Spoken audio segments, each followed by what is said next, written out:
Hi, it's Sasha here from Doctor's Choice.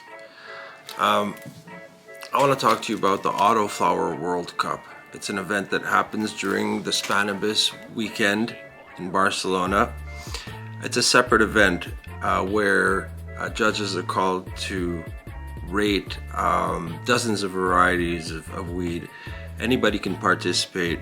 If you're interested in submitting your entries, it's not too late, so I encourage you to contact them directly at the Autoflower World Cup. They still have some spots.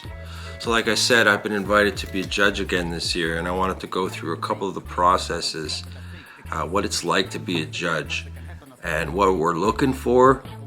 Could maybe help you in submitting your entry and knowing how to prepare your samples. So basically, when we receive our samples, it's just going to be in a plain bag with a number on it.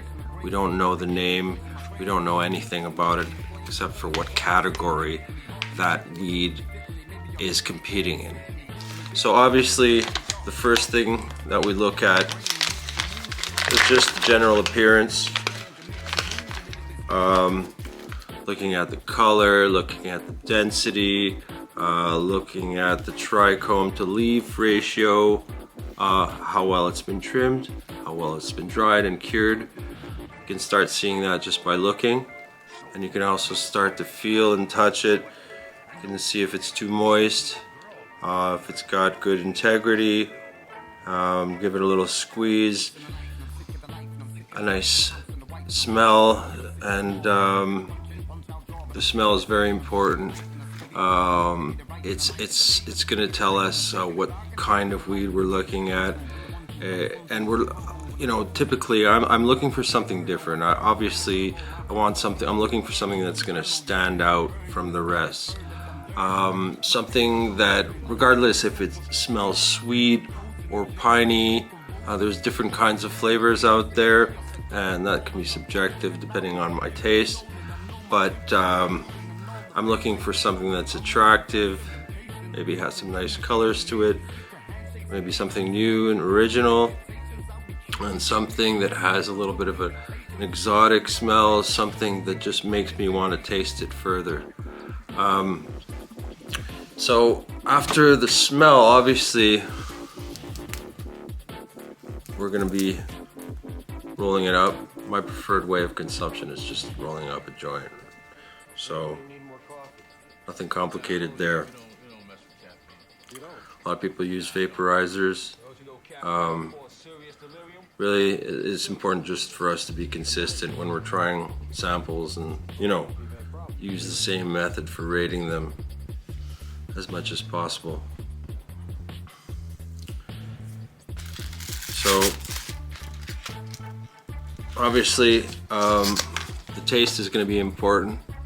When I light this joint up, I'm going to want to, taste something really pleasant, something that's going to invite me to smoke that joint to the last drop, something that's different, something that just tastes amazing.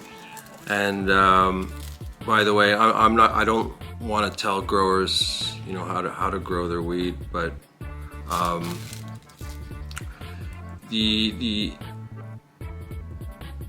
the yield you're gonna get, I don't care if you're gonna get if you've gotten 500 grams per square meter.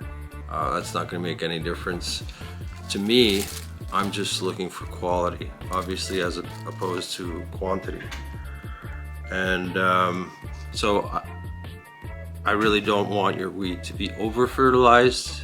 If it's too green, if it tastes too harsh, I know that possibly it's been over fertilized, and that'll translate into the taste, and it'll taste like shit after a couple of tokes. So don't boost your weed until the end, until the last day. It just doesn't make sense, because right now we're just interested in quality. I don't care how many grams you got per square meter.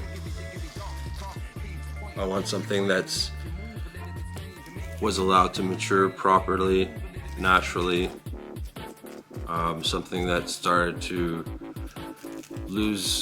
naturally lose its chlorophyll and green color before it was harvested. And last thing we're going to look at, of course, is the effect, which is arguably the most important thing here. Although, as a judge, it is very difficult to evaluate many different varieties. When I'm looking at a lot of different varieties, I may not have time to be documenting the full effect of each variety, so I'm going to have to pick and choose the ones that really satisfy my curiosity when I look at all the first criteria, and I might try those and really see what kind of effect they give me. But it is hard to test a lot of different varieties, especially when you're doing several a day. The important thing is that it be strong and that it make you feel good, which is a subjective thing. But if you've done everything else right, I think that it will translate into good vibrations for the smoker.